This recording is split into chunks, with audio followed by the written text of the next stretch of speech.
The crisp wind howled across the tourney field, scattering scarlet leaves. Their hue matched the blood trickling from the wounds of the fallen, who lay in a haphazard pattern as if the wind had scattered them as well.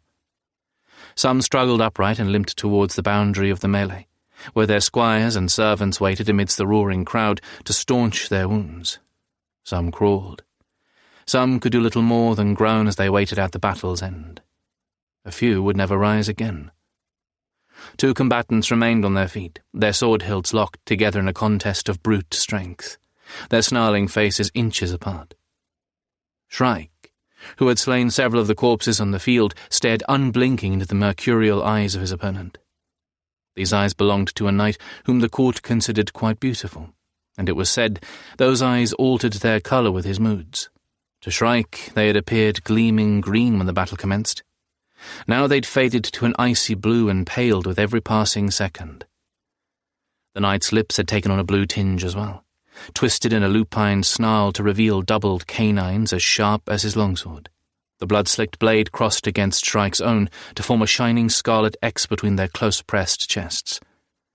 The well-honed edges, Shrike's with more nicks and notches, scraped against the ringed mail beneath the knight's tabard, and scored the leather armour of a Shrike's tunic. "Yield!" the knight hissed between clenched teeth. Some scant moments before, an errant shield bash had split Shrike's lip open. Shrike had cut down the shield's wielder, who now lay groaning into the dirt a stone's throw away. Still Shrike's lip bled. He licked the blood from his chin now and darted his head forward between the crossed blades to crush the knight's mouth beneath his kiss. The knight jerked his head back, or attempted to at least, before Shrike bit his tongue, and in that instant of shock and outrage, Shrike sank his dagger into the hollow beneath the knight's flailing left arm. Blood poured forth. Each successive wave came weaker than the last, the blade having pierced the knight's heart. The hot torrent soaked through Shrike's tunic sleeve. The copper stench of fresh spilt blood joined with the miasma of gore that hung over the tourney field. Shrike stared into the knight's eyes as their ice blue faded to silver white. Then they rolled back, and the knight collapsed in Shrike's arms. His sword scraped against Shrike's cheek as it fell to the ground. Blood for blood, Shrike supposed, and dropped him. The victory horn resounded over the tourney field. The rising cheer of the crowd swallowed up its echo.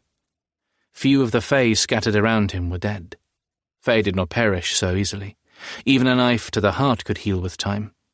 The mercurial-eyed knight, like most of his rank lying broken over the tourney field, had a squire, a page, and very likely a gentle lover to tend his wounds and mend his armour, so he might fight another day. Shrike, as a mere knave, had none. He would not have been permitted to stride out on the tourney field at all if the Queen had not called for a general melee, in which Fae of all rank could compete for her favour. And as the pages and squires and gentle friends swarmed the battlefield to rescue the wounded, Shrike stumbled through alone, a single minnow swimming against their overwhelming current, towards his queen. The queen of the court of the Silver Wheel sat at the northernmost end of the tourney field. Her servants had erected a temporary bower, coaxing a copse of hemlock trees to grow into a shelter for their queen. Their scaly trunks twisted together like a nest of snakes for a floor, and their flat needles of brightest green came together overhead to filter rays of the setting sun like stained glass. Stout lower branches forked into stools for handmaidens and courtiers. Thrust forth from the centre like the bow of a ship, a balcony emerged with 2 thrones. On the tallest and centremost throne sat the queen herself, perched on the edge of her seat, her delicate white hands laid on the braid of branches that formed the balcony's rail. In the lower throne at her left hand, set back from the balcony's edge, sat the Holly King, our champion until Yule. A ring of knights, those whose service the Queen deemed too important to permit their participation in the tournament, surrounded the base of the bower. Each wore her livery, a silver wheel on a cobalt-blue field, and stood ready to defend her person and her honour. At her nod, her knights withdrew to let him pass, and he climbed up into her bower. The splendour without proved nothing compared to the splendour within.